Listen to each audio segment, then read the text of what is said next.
할렐루야, 할렐루야. 예, 우리 사순절 두 번째 주간 수요 찬양 예배 저희들 함께 모였습니다. 우리 마음과 정성과 뜻을 다해서 여호와 하나님께 영과 진리로 함께 예배드리겠습니다. 다 같이 기도하겠습니다.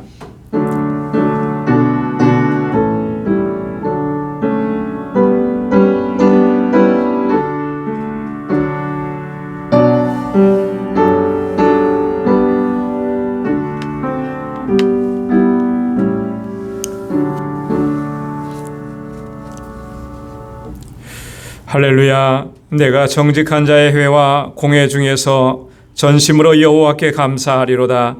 여호와의 행사가 크시니 이를 즐거워하는 자가 다 연구하는도다. 그 행사가 존귀하고 어미하며 그 의가 영원히 있도다. 그 기이한 일을 사람으로 기억해 하셨으니 여호와는 은혜로우시고 자비하시도다. 여호와께서 자기를 경외하는 자에게 양식을 주시며 그 언약을 영원히 기억하시리로다. 아멘. 은혜가 풍성하신 아버지 하나님, 참 고맙고 감사합니다. 성의로 3일 동안 저희들의 삶을 눈동자와 같이 지켜주시고 주님의 그 선하신 능력의 손길로 인도해 주시며 항상 은혜 안에 머물도록 이끌어 주심에 감사합니다. 이 저녁에 다시금 저희들을 주님의 보좌 앞으로 불러주시고 여호와 하나님을 경배하며 찬양하며 예배케 하시니 하나님 감사합니다. 온 마음을 다하여 주님을 예배케 하여 주옵소서. 우리의 허물과 죄악들을 주님 앞에 고백하오니 주의 보혈로 깨끗하게 씻어주시고 다시 거룩하게 하시며 정결하게 하셔서 아버지 하나님 기뻐 흠양하시게 부족함 없는 예배를 주님께 올려드리도록 도와주옵소서. 성령께서 함께 하시고 우리의 예배를 받아주시며 주님의 평강으로 덧입혀 주옵소서. 예수님의 이름으로 기원하옵나이다. 아멘. 전능하사 천지를 만드신 하나님 아버지를 내가 믿사오며 그 외아들 우리 주 예수 그리스도를 믿사오니 이는 성령으로 잉태하사 동정녀 마리아에게 나시고 본디오 빌라도에게 고난을 받으사 십자가에 못 박혀 죽으시고 장사한 지 사흘 만에 죽은 자 가운데서 다시 살아나시며 하늘에 오르사 전능하신 하나님 우편에 앉아 계시다가 저리로서 산 자와 죽은 자를 심판하러 오시리라. 성령을 믿사오며 거룩한 공예와 성도가 서로 교통하는 것과 죄를 사하여 주시는 것과 몸이 다시 사는 것과 영원히 사는 것을 믿사옵나이다. 아멘. 우리 다 함께 찬양으로 하나님께 영광 돌리겠습니다. 찬송 204장 예수로 나의 구주 삼고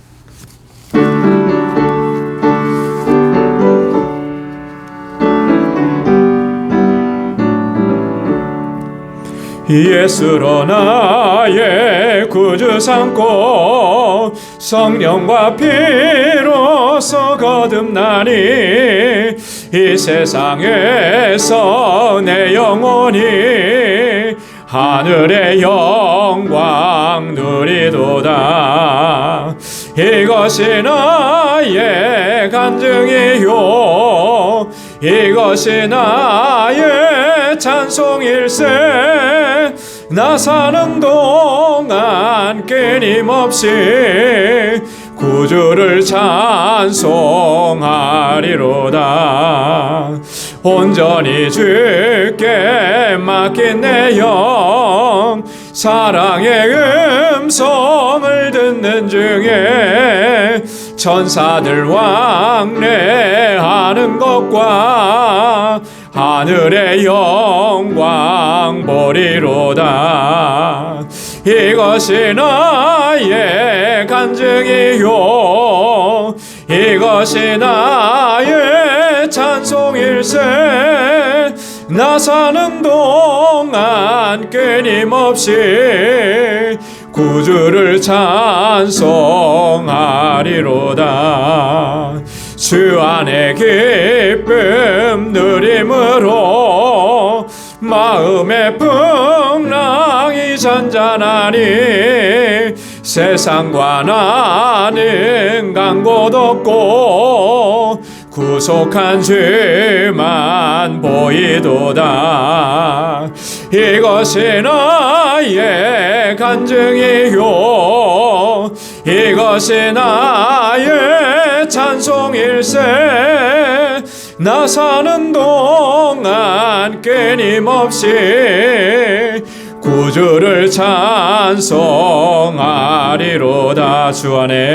주 안에 기쁨 누림으로 마음의 풍랑이 잔잔하니 세상과 나는 간 곳 없고 구속한 주만 보이도다. 이것이 나의 간증이요 이것이 나의 찬송일세. 나 사는 동안 끊임없이 구주를 찬송하리로다. 이것이 나의 간증이요 이것이 나의 찬송일세. 나 사는 동안 끊임없이 구주를 찬송하리로다.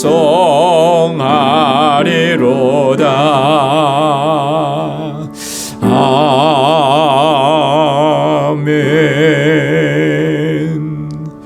우리의 사는 일평생토록 주님만을 찬양하고 주님만을 경배하는 저와 여러분들의 삶이 되기를 소망합니다.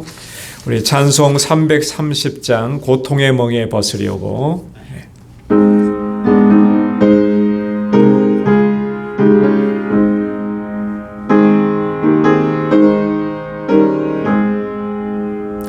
고통의 멍에 벗으려고 예수께로 나옵니다. 자유와 기쁨 베푸시는 주께로 옵니다. 병든 내 몸이 든든하고 빈궁한 삶이 부해지며 죄악을 벗어버리려고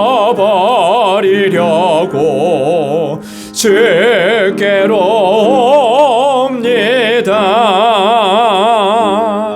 낭패와 실망 당한 뒤에 예수께로 나옵니다. 십자가 은혜 받으려고 주께로 옵니다. 슬프던 마음 위로받고 빈궁한 삶이 잔잔하며 영광의 찬송 부르려고 주께로 옵니다. 교만한 마음을 내버리고 예수께로 나옵니다. 복 되신 말씀 따르려고 주께로 옵니다. 실망하니 몸이 물었고 예수의 크신 사랑받아 하늘의 기쁨 맛보려고 주께로 옵니다. 죽음의 길을 벗어나서 예수께로 나옵니다. 영원한 집을 바라보고 주께로 옵니다. 멸망의 포구에여 나와 평화의 나라 다다라서 영광의 주를 배우려고 주께로 옵니다. 4절이요. 죽음의 길을 벗어나서 예수께로 나옵니다. 영원한 집을 바라보고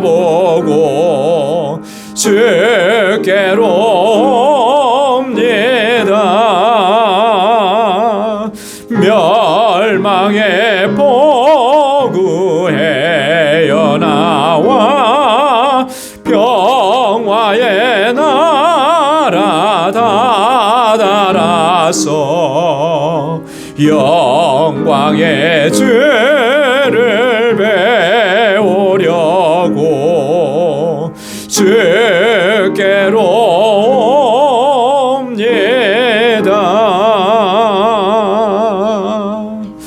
아멘. 주님 앞에 나온 우리 모두 이 시간 영광의 주님을 볼 수 있는 귀한 은혜가 넘치기를 바랍니다. 찬송 500장 주 음성 외에는 함께 찬양합니다.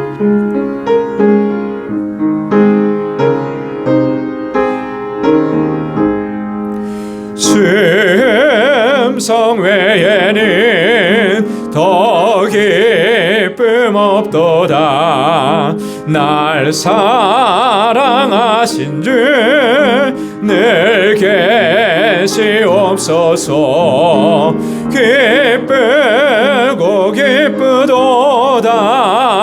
항상 기쁘도다. 나 주께 왔사오니 복 주옵소서. 나 주께 왔으니 복 주시옵소서. 주 함께 계시면 큰 시험이 이기네. 기쁘고 기쁘도다. 항상 기쁘도다. 나 주께 왔사오니 복 주옵소서. 주 떠나가시면 내 생명 어때니. 즐겁고 슬플 때 늘 계시옵소서. 기쁘고 기쁘도다. 항상 기쁘도다. 나 주께 왔사오니 복 주옵소서. 그 귀한 언약을 이루어 주시고 주 명령 따를 때 늘 계시옵소서. 기쁘고 기쁘도다. 항상 기쁘도다. 나 주께 왔사오니 복 주옵소서.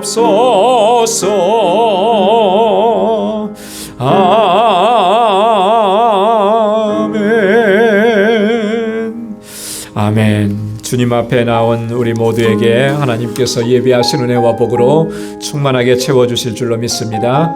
우리 이 시간 다 같이 통성으로 함께 기도하겠습니다. 우리 지금 사순절을 지내고 있습니다. 이 사순절 기간 동안에 나를 향하신 하나님의 놀라우신 사랑과 주님께서 베풀어 주신 그 구속의 은혜를 깊이 마음속에 되새기고 그 은혜의 감격을 회복하는 귀한 시간들이 되게 해달라고 우리 같이 기도하고, 우리의 허물과 죄악을 하나님 앞에 함께 고백하고, 또 우리 교회를 위해서 기도해 주시고 교우들을 위해서, 특별히 환우들을 위해서 하나님의 치료의 은혜가 넘치도록 하나님 역사해 달라고 같이 기도하고, 주일학교와 유스그룹과 EM과 교사들과 우리 전도사님 위해서, 우리 선교사님들을 위해서 기도하겠습니다. 또한 이 시간 주님 앞에 가지고 나온 우리의 간절한 기도의 제목을 함께 다 같이 통성으로 기도하겠습니다. 은혜가 풍성하시고 자비하신 아버지, 참 고맙고 감사합니다. 아버지 하나님, 이 사순절 기간을 하나님의 은혜 가운데 아버지의 은혜로 충만하게 채워주시고 주의 주시는 능력으로 채워주셔서 아버지 늘 감격 속에 하루하루를 지날 수 있도록 은총을 베풀어 주시니 감사합니다. 나 같은 죄인을 살리시고자 하나님 창세전부터 나의 구원을 계획해 주셨고, 독생자 예수 그리스도를 이 땅에 보내어 주셔서 나의 허물과 죄악을 대신 짊어지게 하시고, 내가 져야 될 그 십자가 주님께서 대신 지시고 골고다 언덕에 올라가셔서 아버지 나의 죄를 대속하시며 십자가에 죽으셨습니다. 아버지 하나님, 그 보혈로 내가 깨끗함을 얻었고 아버지 의롭다 하심을 얻었고 이렇게 믿음 안에 서게 하심을 감사합니다. 오 하나님 아버지, 이 구원의 기쁨과 감격을 단 한순간도 놓치지 않게 도와주시고 아버지 하나님 식어지지 않도록 붙잡아 주옵소서. 날마다 더 주님께로 가까이 나아갈 수 있게 하시며 감격 속에 살아가는 저희들 되도록 인도하여 주옵소서. 아버지 하나님, 우리의 허물과 죄악을 다시 주님 앞에 고백합니다. 은혜를 받았음에도 불구하고 은혜에 합당한 삶을 살지 못했고 여전히 육신의 정욕에 이끌리는 삶을 살아왔음을 고백합니다. 주님 용서하여 주옵소서. 성령께서 우리를 온전히 사로잡아 주시고 아버지 주의 말씀으로 우리를 사로잡아 주시고 아버지 하나님 주의 은혜로 우리를 새롭게 하셔서 아버지 하나님 늘 거룩한 백성으로 살아가게 하시고 하나님의 뜻을 온전히 이루어가는 귀하고 복된 삶을 살기에 부족함이 없게 하여 주옵소서. 아버지, 은혜 아니면 살아갈 수 없습니다. 우리를 붙잡아 주옵소서. 우리의 연약함을 불쌍히 여겨주시사 주님의 강하심으로 붙들어 주시고 날마다 성령의 충만한 가운데 살아가게 하시고 아버지 늘 깨어있게 도와주시고 말씀 붙잡고 살아가게 도와주시옵소서. 아버지께서 세워주신 우리 방주재단이 진정한 믿음의 공동체와 아름다운 사랑의 공동체가 되게 하시고 아버지께서 세워주신 그 뜻을 온전히 이루어갈 수 있도록 도와주옵소서. 구원의 방주로서의 사명을 잘 감당할 수 있는 우리 모든 믿음의 권속들 되게 하시고 우리 권속들 한 사람 한 사람을 붙잡아 주시사 능력의 장중에 붙들어 주시고 믿음으로 행하게 하시고 승리의 삶을 살게 하시고 하나님의 기쁨이 되게 하여 주옵소서. 우리 사랑하는 성도들의 가정과 아버지 저희에 속해 있는 직장과 아버지 저에게 허락해 주신 믿음의 기업들을 든든하게 지켜주시고 아버지 주의 평강으로 함께하여 주옵소서. 육신의 연약함 때문에 고통 중에 아버지 신음하며 부르짖는 귀한 주님의 백성들, 아버지 마음의 염려와 근심과 걱정 때문에 아버지 주님 앞에 엎드리는 주의 자녀들, 저의 부르짖는 소리를 들어주시고 하나님의 손길로 만져주시고 치료하시고 놀라우신 아버지 하나님 은혜와 회복의 은총을 더하여 주옵소서. 아버지, 우리 식구들 가운데 아직도 주님을 영접하지 아니한 안타까운 영혼들이 있어서 눈물로 아버지 간구하고 부르짖사오니 오 하나님 아버지, 구원의 은혜를 허락하여 주셔서 우리 온 식구들이 다 주님을 아버지 경배하고 함께 주님을 예배하는 귀하고 복된 가정을 세워가도록 도와주옵소서. 우리 사랑하는 자녀손들을 위해서 기도합니다. 저들이 아버지 믿음 안에서 아름답게 잘 성장하도록 도와주옵소서. 주일학교와 EM과 유스그룹을 위해서 기도합니다. 저들이 정말 하나님의 신실한 일꾼들로 살아가도록 도와주시고 아버지 저희를 위해서 수고하고 애쓰는 모든 교사들과 우리 전도사님 위에 은혜를 더하여 주옵소서. 세계 곳곳에서 주의 복음을 전하는 우리 선교사님들 아버지 그 사역지 위에 기름 부어주시고 불꽃 같은 눈동자로 저희들을 지켜주시며 아버지 하나님이 힘들고 어려운 때 하나님 주의 주시는 능력으로 잘 감당하고 이겨내도록 도와주옵시고 아버지 하나님 또한 저희 교회가 이 선교적 사명을 잘 감당할 수 있도록 날마다 은혜를 더하여 주시옵소서. 이 시간도 아버지 주님 앞에 저희들 간절한 기도의 제목을 가지고 와서 주님 앞에 아뢰옵니다. 사랑하는 주의 종들의 부르짖음을 기억해 주시고 하나님의 선하신 응답을 허락하여 주옵소서. 주의 말씀으로 우리를 새롭게 하여 주시고 주의 능력으로 우리를 강건하게 붙잡아 주시고 날마다 승리의 삶으로 주님께 영광 돌릴 수 있도록 도와주옵소서. 이제 주의 말씀을 묵상합니다. 하나님, 우리의 마음의 문을 활짝 열어주셔서 옥토와 같게 하시고 오늘도 주시는 말씀으로 우리를 새롭게 하시고 주님 앞에 한 걸음 더 가까이 나아갈 수 있도록 은혜 더하여 주시옵소서. 모든 것 감사드립니다. 예수님의 이름으로 간절히 기도드리옵나이다. 아멘. 아멘. 할렐루야. 하나님께서 귀한 응답을 또 허락해 주실 줄로 믿습니다. 오늘 함께 묵상할 하나님의 말씀입니다. 우리 사도행전 제15장 1절에서 21절까지 말씀입니다. 사도행전 제15장 1절에서 21절까지.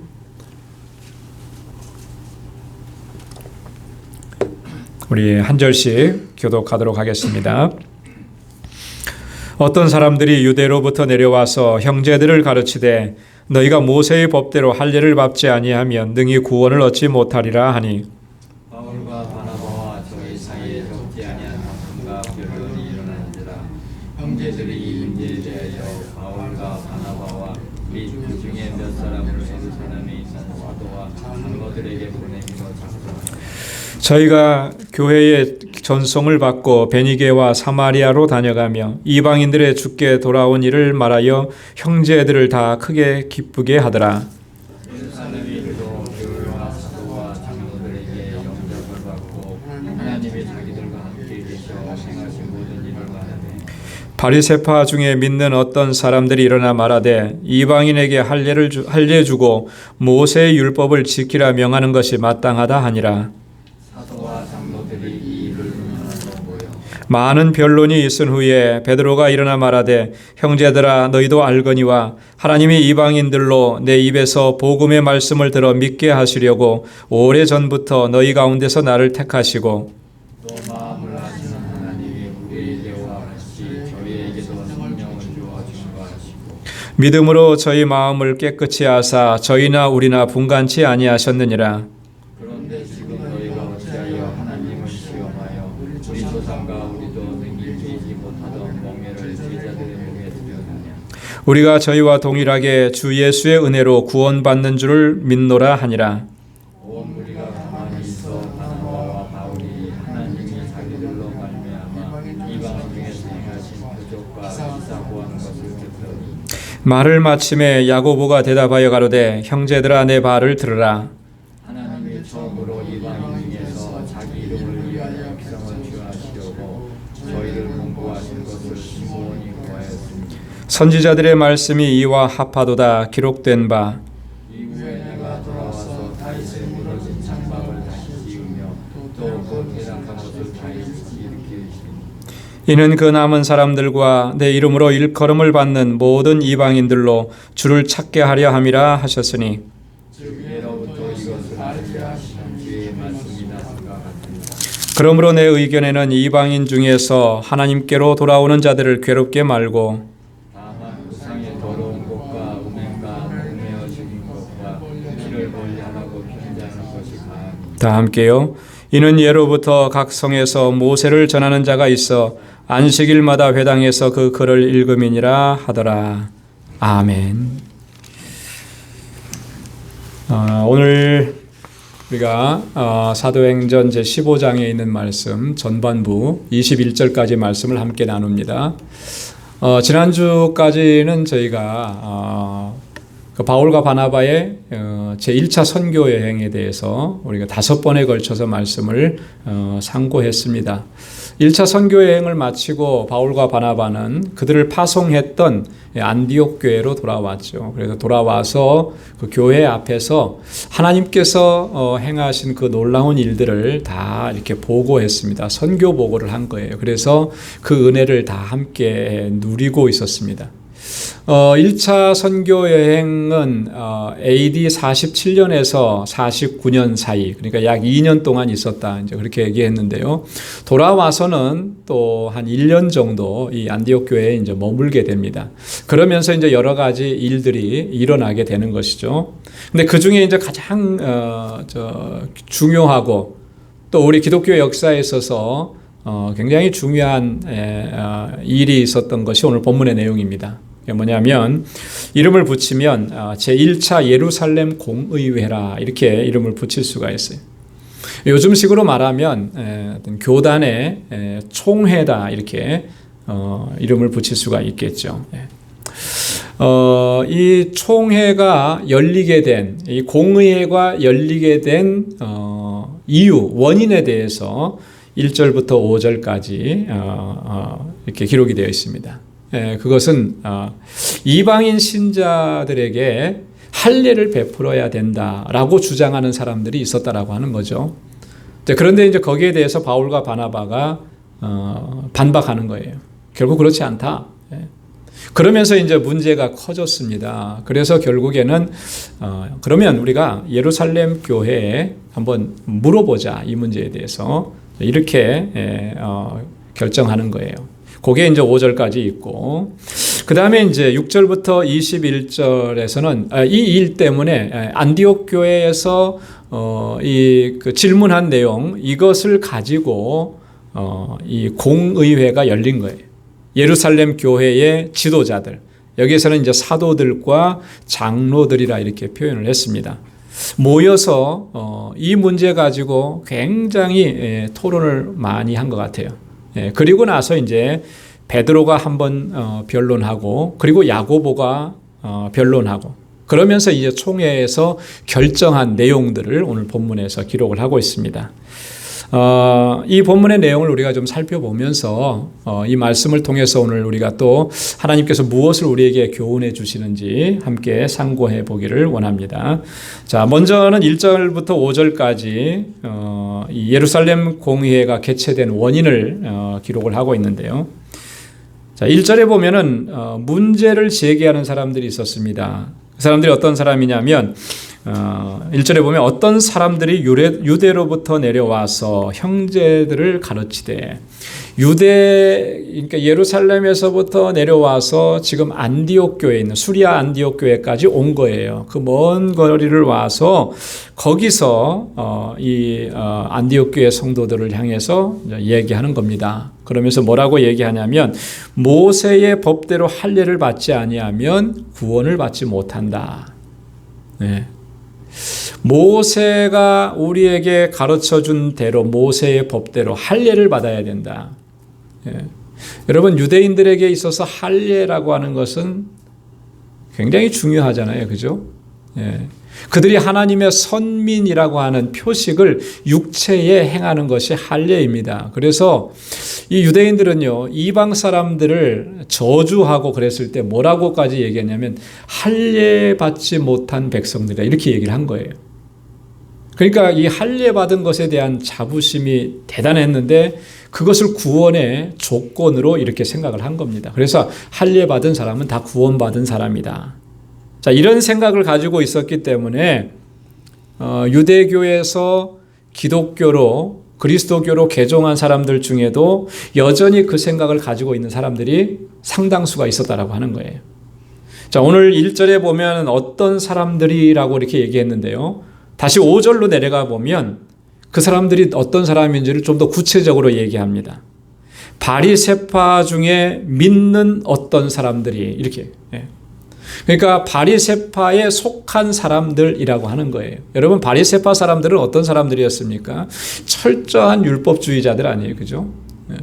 예수님 당시에만 보더라도 바리새파 사람들은요, 자타가 공인하는 정말 경건한 사람들이라고 이렇게 이 바리새파에 속한 사람들은 그 숫자가 많지 않았다라고 하는 거예요.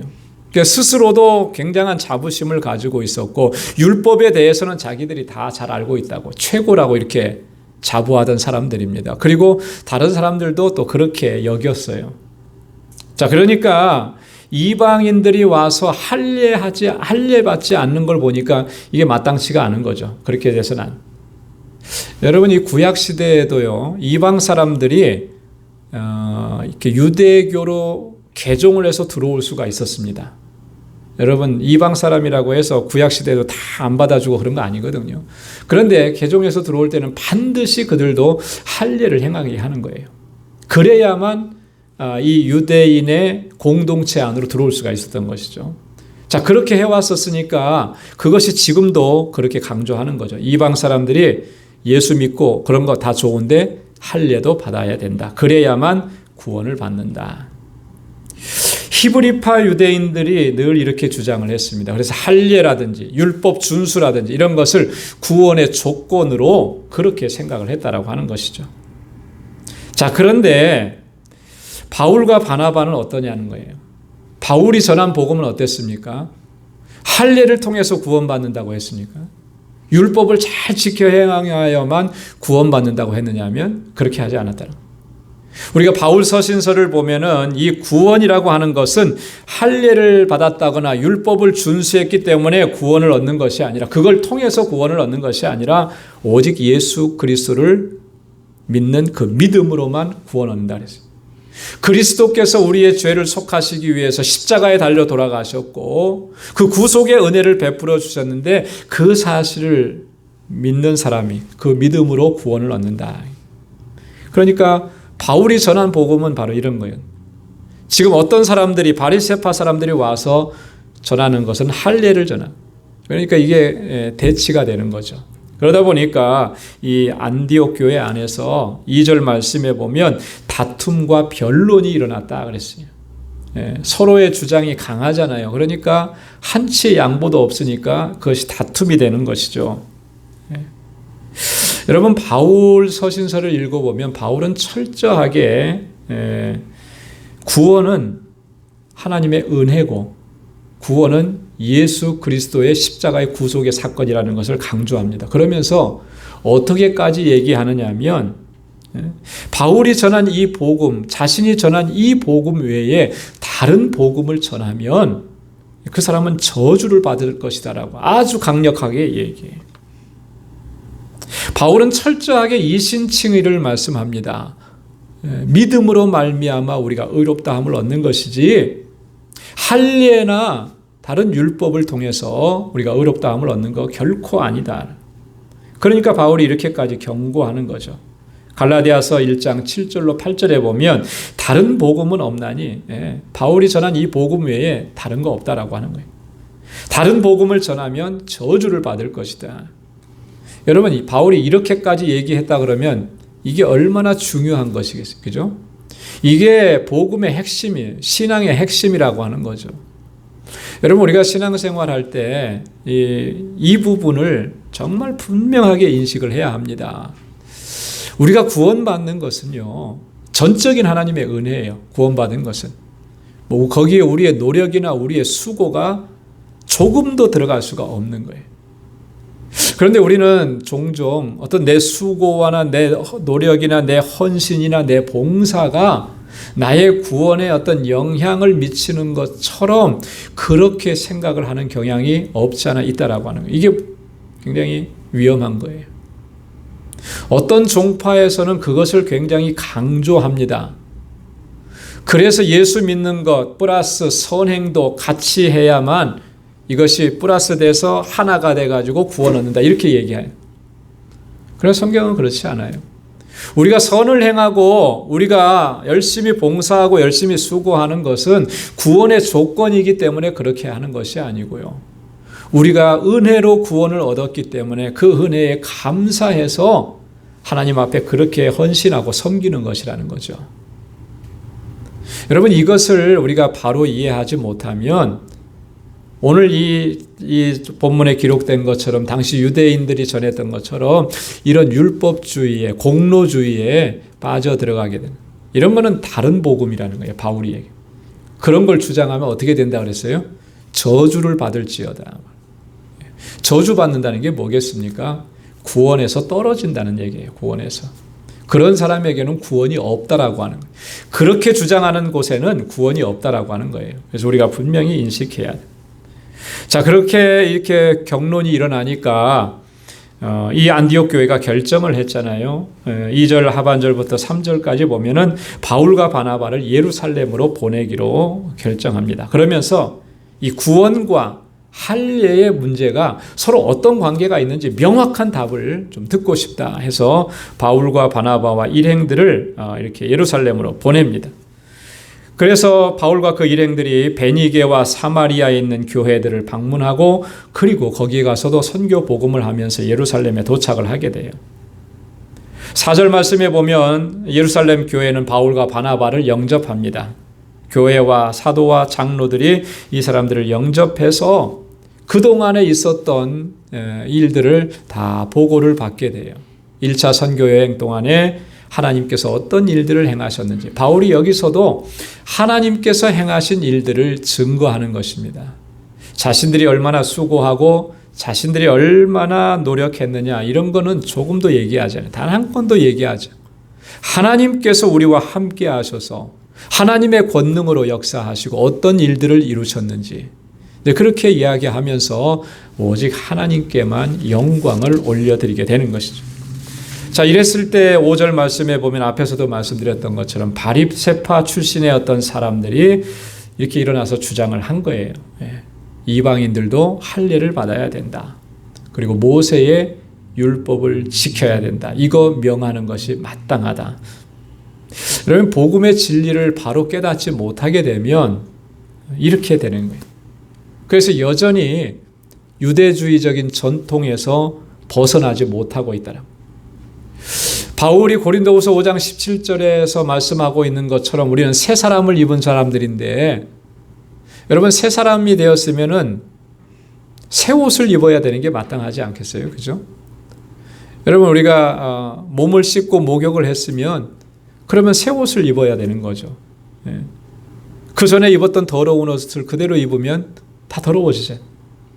예수 그리스도로 말미암아 우리가 새 옷을 입고 새 사람이 되었으면 그리스도께서 우리에게 주신 그 말씀을 따르고 순종을 해야 되는데 옛 것을 그대로 가지고 가는 이런 안타까운 모습들이 있죠. 그게 얼마만큼 유대주의에 그들이 정말 녹아져 있는지를 잘 알 수가 있고요. 이런 전통들에서 벗어나는 것이 이렇게 힘들다라고 하는 것을 우리가 여기서 깨달을 수가 있게 되는 거예요. 우리나라도 뭐 비슷합니다. 그렇죠? 우리나라에 복음이 들어온 지가 벌써 130년, 140년 이렇게 넘어가는데요. 그런데도 여전히 한국의 기독교는 우리나라가 그동안에 가지고 있었던 전통적인 종교의 영향을 받고 거기에서 아직도 벗어나지 못한 것들이 아직도 존재한다라고 하는 거예요. 여러분, 우리나라에 기독교가 들어오기 전에 대표적인 종교들이라는 게 뭐가 있었습니까? 불교잖아요. 그죠? 그리고 유교적인 전통들이 있고요. 그런데 이런 영향을 우리 기독교회가 많이 영향을 받았습니다. 지금은 많이 그런 것이 없어졌는데 여전히 또 존재하는 것들이 아직도 있어요. 대표적인 것들이 보면은 장례 문화를 보면은 그렇더라고요. 장례 문화를. 장례식을 이렇게 진행하고 할 때 보면 교인들 가운데도 상당수가 그런 얘기들을 많이, 사모제를 지내야 된다. 49제를 지내야 된다. 뭐 이런 얘기들을 많이 해요. 그런 것들이 다 이제 과거에 불교나 이런 데서 있었던 그 장례 예법 이런 걸 그대로 들여왔기 때문에 그냥 있는 거예요. 그렇게 존재하는. 이런 것들이 사실은 우리 기독교의 신앙의 본질적인 부분들을 잘못하면 해칠 수가 있다라고 하는 것이죠. 그러다 보니까 어떤 사람은 사자를 위한 기도도 가능하다 이렇게 표현을 하는 사람도 있더라고요. 죽은 사람을 위한 기도. 굉장히 심각한 문제가 발생할 수 있는 겁니다. 우리는 예수 그리스도로 말미암아 새롭게 된 새로운 피조물들입니다. 그렇다면 주님께서 주신 그 삶의 방식의 그 옷을 새롭게 입어야 하는 것이죠. 그랬을 때 우리의 삶을 통해서 하나님께 영광을 돌리게 되는 줄로 믿습니다. 자, 그다음에 두 번째 부분은 보면요. 6절부터 21절까지 좀 상당히 긴 부분인데 그래서 이 예루살렘 공의회가 열리게 되었다라고 하는 부분입니다. 첫 번째 부분에 보면 6절부터 11절까지 베드로가 먼저 일어나서 변론을 하게 돼요. 여러분, 베드로는 예수님의 수제자입니다. 그리고 사도들 가운데에서도 이 사도행전 전반부에 보면 가장 지도자적인 역할을 했던 사람입니다. 뿐만 아니라 베드로는요, 이 이방인 선교에 있어서 이방인 지역에서 복음을 증거하는 데 있어서 하나님의 역사를 다른 어떤 사도들보다도 더 많이 체험했던 사람이 베드로예요. 여러분, 사도행전 9장에 보면 사도행전 8장에 빌립이 사마리아 지역에 가서 복음을 전하죠. 사마리아 지역에 가서 복음을 증거하는데 그 복음을 증거하고 난 후에 예루살렘 교회는 베드로와 요한을 사마리아 지역에 보냅니다. 그래서 그 지역에 있는 사람들에게 안수하고 또 세례를 베풀고 그런 사역을 감당해요. 사마리아 지역뿐만 아니라 룻다와 요빠라고 하는 곳에 가서도 베드로는 복음을 전합니다. 또 거기에서 기적도 베풀고요. 그러니까 이런 지역들, 사마리아 지역, 룻다, 요빠 이런 지역은요, 사실상 이방인 지역이나 다름없는 곳이었습니다. 사마리아 사람들, 유대인들이 전통적인 그 예루살렘에 사는 유대인들이 어떻게 여겼습니까? 이방 사람 취급을 했잖아요. 베드로는 거기 가서 그들에게 예수 그리스도를 전하고 이런 경험들이 있었죠.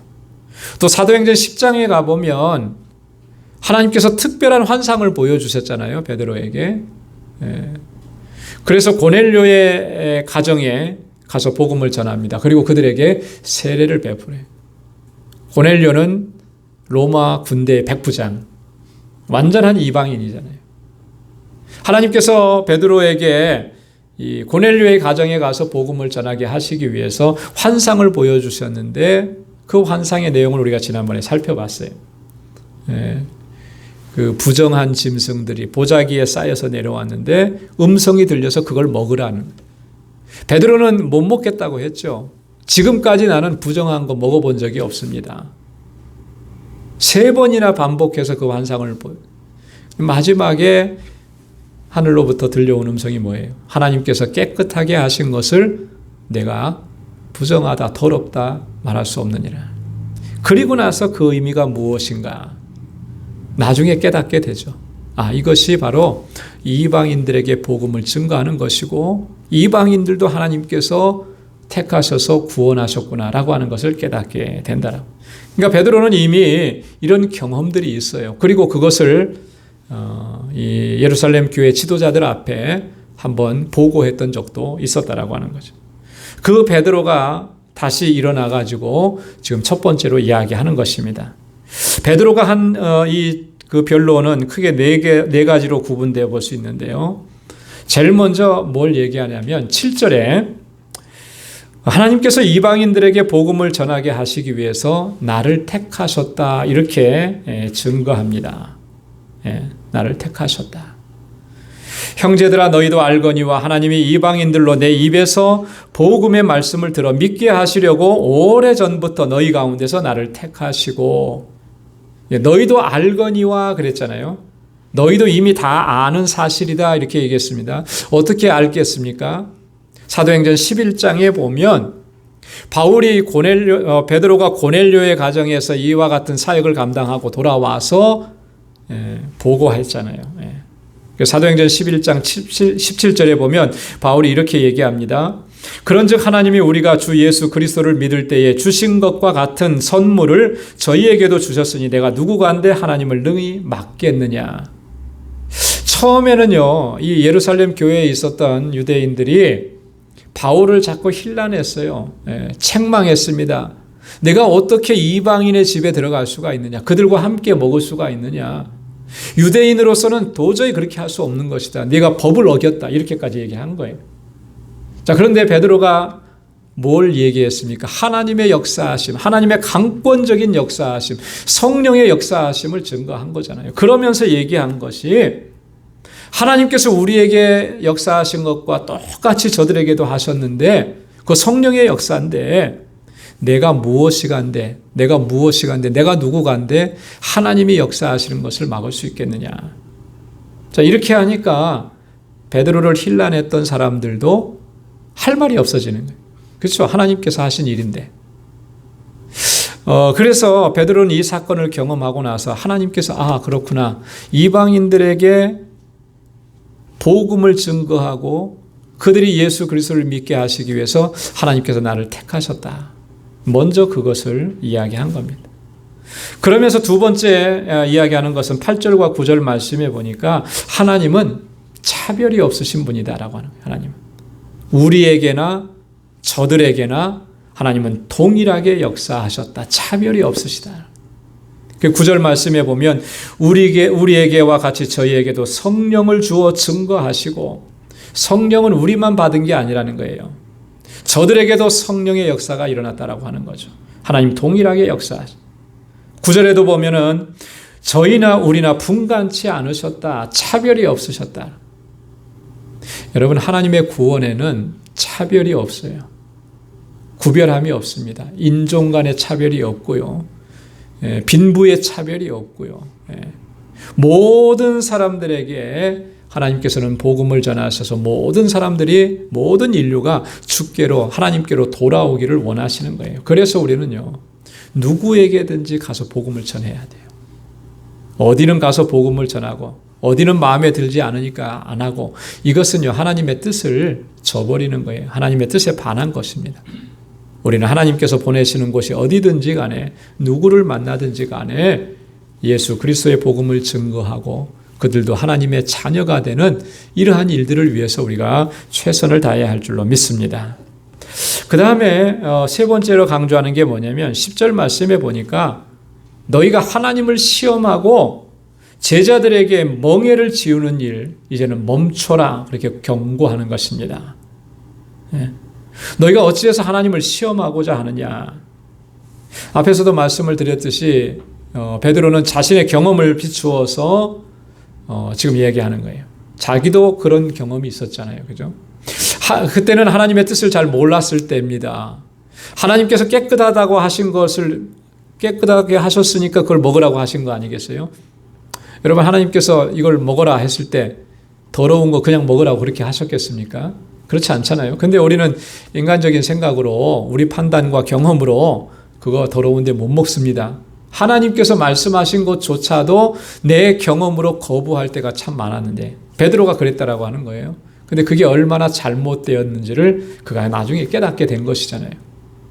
결국 하나님께서 하신 일들을, 그걸 가로막는 거, 그거 하나님을 시험하는 것이고, 하나님 앞에 불경스럽게 행하는 것이라고 하는 거예요. 하나님께서 행하신 일에 우리는 전적으로 순종하고 그렇게 믿음으로 나아가야 할 줄로 믿습니다.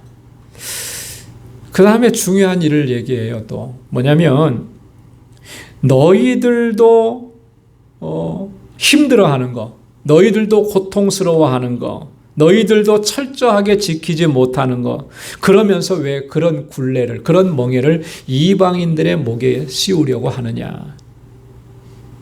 아주 뼈를 찌르는 그러나 또 질책인 거죠.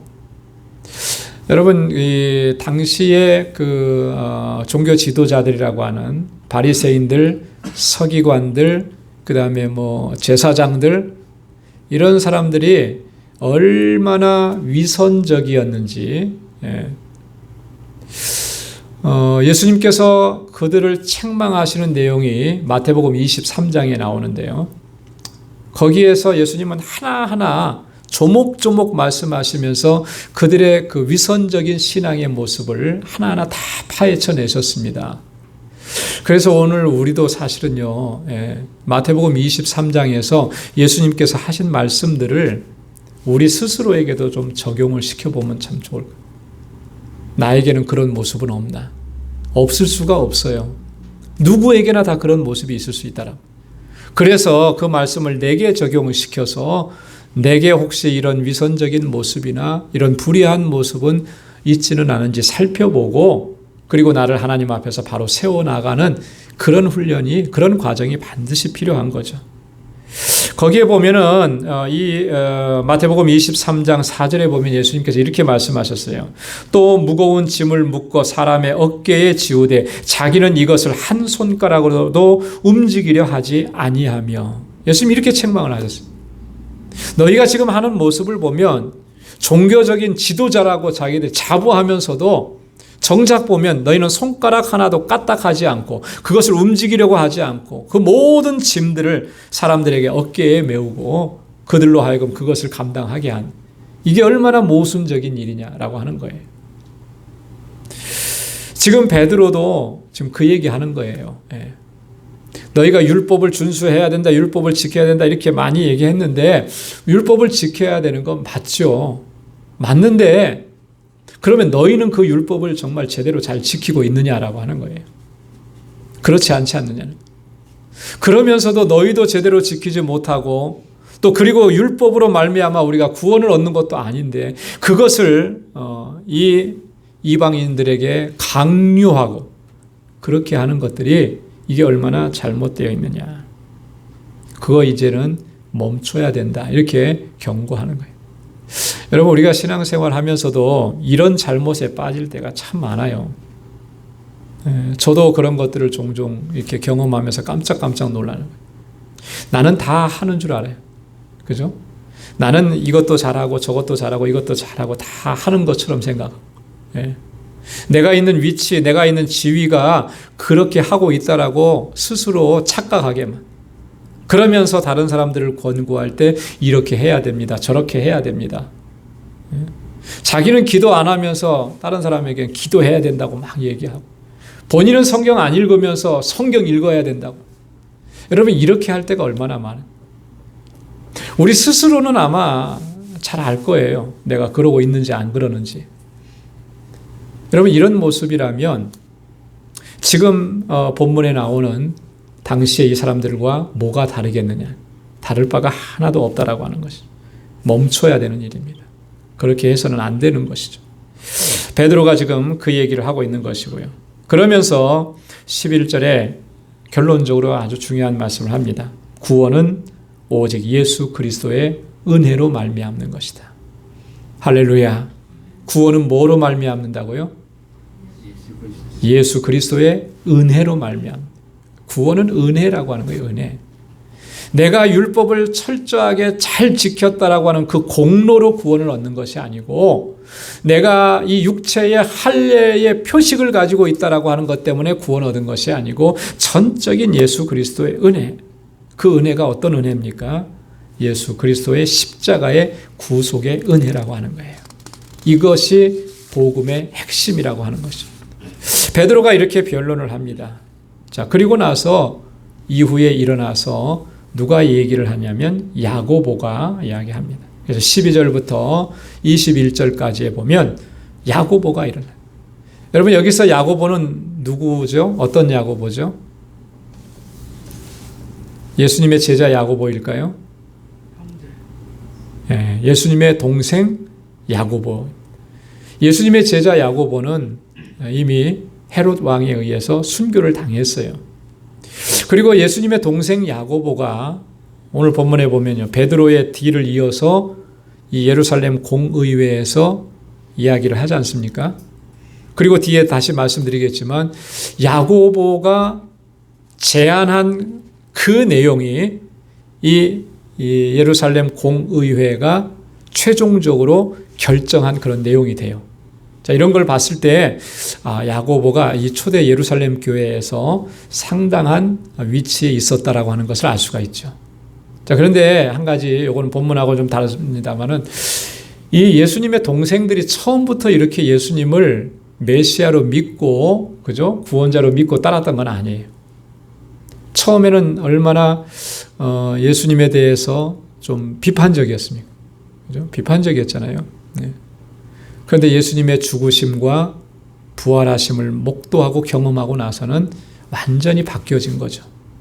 그래서 내 육체를 핏줄을 함께 나눈 형제, 내 형 예수님이 아니고 나를 죄와 사망 가운데서 구원하신 구원자 그리스도 메시아로 그들이 인정하고 믿게 되었고 그래서 주님을 따르게 된 거예요.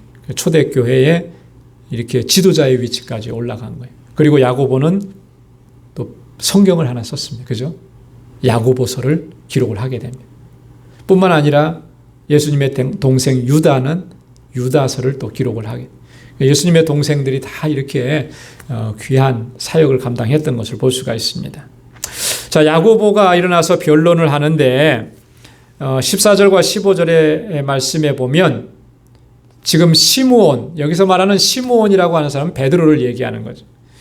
베드로가 지금 쭉 앞에서 다 얘기했는데 그 이야기들이 모두 이미 선지자들이 예언한 말씀과 합한 말씀이다. 동일한 말씀이다. 이렇게 얘기합니다. 그래서 이 이방인 선교, 이방인들이 구원받고 하나님의 백성이 되는 그 정당성, 당위성을 논증해 나가는데 구약의 선지자의 말씀, 선지자의 예언을 예를 들어서 설명을 해줘. 그 선지자가 누구냐면 아모스 선지자라고 하는. 그래서 16절과 17절에 이 야고보가 인용하고 있는 이 말씀이 어디서 온 거냐면 아모스 9장 11절과 12절에서 온 말씀이라고 하는 거예요. 여러분 이 말씀을 제가 기록을 해놨는데 나중에 여러분 자세하게 읽어보시고요. 거기에 보면 뭐라고 얘기하고 있냐면 마지막 부분에 내 이름으로 일컬음을 받는 모든 이방인들로 주를 찾게 하려 함이라.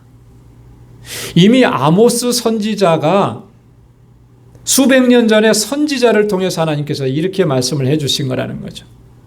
주님의 이름으로 일컬음을 받는 모든 백성들, 주의 이름을 찾는 모든 백성들이 주님 앞에 나오게 될 것이다. 하나님 앞에 나오게 될 것이다. 구원받게 될 것이다. 자, 그러니까 이방인들이 구원받는 것이 지금 정통적인 유대인들 너희들이 생각하는 것처럼 그렇게 터부시되고 금지되어진 것이 아니라고 하는 거예요. 이미 하나님께서는 이방인들도 다 하나님의 백성으로 삼으시는 그 계획을 다 가지고 계셨고 선지자를 통해서 말씀을 해주셨는데 그것을 지금 시므온이 다 얘기했다 이렇게 얘기하는 거예요. 베드로를 통해서 증거하신 것이다. 자, 그러면서 19절로 20절에 야고보가 의견을 제시합니다. 그것이 결정사항으로 전해. 자, 그럼 우리가 뭘 결정을 해야 되겠느냐? 내 의견에는 이렇게 하는 것이 좋겠다. 5가지를 얘기해요. 5가지를 얘기하는데 첫째는 이제는 이방인들을 괴롭게 하지 말라. 괴롭게 하지 말라. 하나님께로 돌아오는 자들을 너희가 괴롭게 하지 말라. 여기서 괴롭게 한다라고 하는 건 뭐예요? 너희도 율법을 준수해야 되고 너희도 할례를 받아야 되고 이거 강요하고 있는데 강요하지 말라는 거예요. 두 번째는 뭡니까? 우상의 더러운 것을 금하라. 우상에게 바쳐졌던 제물 그것을 먹는 것을 금지시켜라. 그리고 세 번째로 얘기하는 것은 음행을 금하게 해라. 음행. 여러분 이방인들의 풍습 가운데 그들의 몸속까지 배어 있는 것 중에 하나가 뭐냐면 이 음란의 문제예요. 성적인 문제들 이런 겁니다. 이게 다 그들의 종교 생활과 다 밀접하게 관계가 있어요. 이방 신들을 섬겼던 사람들은 그 신전에서 이렇게 문란하게 행했어요. 그렇게 하는 것이 자신들의 신을 섬기는 것이고 신에게 제사하는 것이라 이렇게 생각을 했기 때문에. 그러니까 이 성적으로 문란하게 행동하는 이것들이 그들에게는 전혀 윤리적으로나 도덕적으로나 뭐 또 그들의 어떤 신앙관에 있어서나 문제가 안 되는 거예요. 자, 그런 속에서 이방인들은 살아왔습니다. 그런데 그거 잘못됐다라고 하는 거예요. 그거 금하라. 그래서 고린도전서 5장에 보면, 그죠? 고린도 교회 안에도 그런 문제 때문에 크게 어려움이 있었잖아요. 바울이 한탄하면서 얘기하는 게 너희 가운데 있는 그 음행이라고 하는 것 이방인 중에서도 찾아볼 수 없는 것인데 어떻게 교회 안에 그것이 있을 수 있고 그런 일을 행한 사람을 교회 안에서 어떻게 책망하지 않느냐, 바로잡지 않느냐. 교회 전체에 대해서 특별히 교회 지도자들에 대해서 책망하는 그런 내용들이에요. 음행의 문제. 그리고 목매어 죽인 것 그거 금하라. 짐승들 이렇게 고기 먹을 때 목매어서 죽은 것 그거 먹지 말라는 거예요. 왜 먹지 말라 그랬겠습니까? 목매어서 죽인 것에 그 짐승의 몸 안에는 피가 그대로 남아 있는 거예요. 그죠? 그러면 그 고기를 먹는 것은 피채 먹는 것과 동일하기 때문에. 그리고 피를 먹지 말라. 피를 금하라. 피를 흘리지 마라. 왜 그렇겠습니까? 피는 생명이기 때문에 그래요. 피는 생명이기 때문에. 생명을 소중하게 여기라는 거예요. 또 피는 피로써 우리의 모든 죄가 속해졌기 때문에 그런 것입니다. 구약시대에는 짐승을 잡아서 그 짐승의 피로 우리를 속죄하는 제사를 드렸고요. 신약시대에 와서는 누구의 피로? 예수 그리스도의 피로 우리가 속죄함을 얻었기 때문에 피는 중요한. 그래서 피를 금하라. 이 4가지를 얘기합니다. 전체적으로 보면 5가지. 이게 다 뭐냐면 한마디로 얘기하면 하나님의 백성답게 성결하고 거룩한 삶을 살아야 된다. 요것을 얘기해 주라고 하는 거예요. 그렇게 하면서 예루살렘 처음에 첫 번째 공의회가 마쳐지게 됩니다. 그래서 바울과 바나바는 우리가 다음에 이렇게 말씀 나눌 때 보면 예루살렘에서 안디옥으로 돌아오죠. 안디옥으로 돌아와서 이 부분을 그대로 다 전달을 해주게 되는 것입니다. 여러분, 우리의 삶에 우리가 신앙생활하면서 특별히 이 마지막 부분에 이 예루살렘 공의회가 결정한 이 내용들을 보면서 우리가 좀 이렇게 우리의 삶 속에 하나님의 백성으로서 하나님의 거룩한 백성답지 못한 그런 모습으로 더럽혀지는 것들이 있지는 않은지 항상 우리를 살펴야 됩니다. 그래서 우리를 더럽게 하는 것들. 사실 이런 것들이요, 하나님과 우리와의 관계를 자꾸 가로막는 거거든요. 우리 안에 불의함이 있고 우리 안에 더러움이 있고 우리 안에 깨끗하지 못함이 있으면 하나님께로 더 가까이 나갈 수가 없어요. 그것이 자꾸 하나님과의 관계에 있어서 벽을 쌓게 돼요.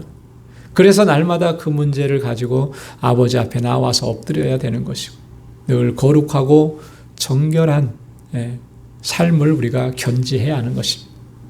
그래야만 하나님과의 깊은 교제 안에서 주님의 주시는 은혜를 충만하게 누릴 수가 있는 것입니다. 오늘도 우리의 몸과 마음, 우리의 영을 깨끗하게 주님 앞에 산 제물로 올려드리기 위해서 늘 그리스도의 십자가 앞으로 나아가고 주님의 은혜만을 구하는, 그래서 하나님의 거룩한 백성으로 살아갈 수 있는 저와 여러분들이 다 될 수 있기를 주님의 이름으로 축원합니다. 기도하겠습니다. 아버지 하나님, 참 고맙고 감사합니다. 오늘도 이 저녁 저희들을 사랑하셔서 이렇게 주님 경배하고 찬양하며 초대 예루살렘 교회에서 있었던 이 사건들을 말씀을 묵상하면서 오늘 이 시대에 우리가 어떻게 살아야 하는지, 하나님 앞에서 어떻게 행해야 되는지 또 바로 교훈받게 해주셔서 감사합니다. 은혜로 구원받은 것 우리가 결코 잊지 않도록 도와주옵소서. 조금이라도 우리의 공로, 우리의 의를 나타내려고 하는 이 교만한 마음을 꺾어주시고 날마다 주님 앞에 겸손하게 엎드릴 수 있는 저희들 되게 하여 주옵소서. 우리를 거룩하게 하셨사오니 하나님 그 거룩하게 하심을 힘써 지켜나갈 수 있도록 도와주옵소서. 거룩함과 경건함으로 살고 하나님의 영광을 위해서 살아갈 수 있는 신실한 주의 백성들로 저희들을 삼아 주옵소서. 우리 사랑하는 믿음의 권속들 한 사람 한 사람 주께서 능력의 장중에 붙들어 주시고 날마다 주의 권능으로 붙잡아 주셔서 이 힘들고 어려운 고난의 때를 잘 이겨나갈 수 있게 하시고 우리가 어디에 있든지 무엇을 하든지 누구를 만나든지 하나님의 백성답게 살게 하시고 그리스도의 아름다운 향기를 발할 수 있는 저희들이 다 되게 하여 주옵소서. 우리 방주의 권속들의 가정과 저들의 모든 삶을 눈동자와 같이 지켜주시고 항상 주님의 평강으로 함께하여 주옵소서.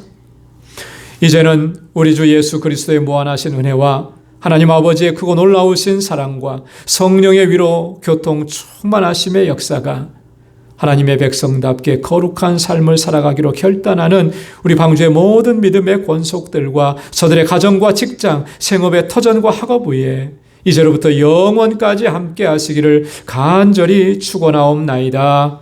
아멘.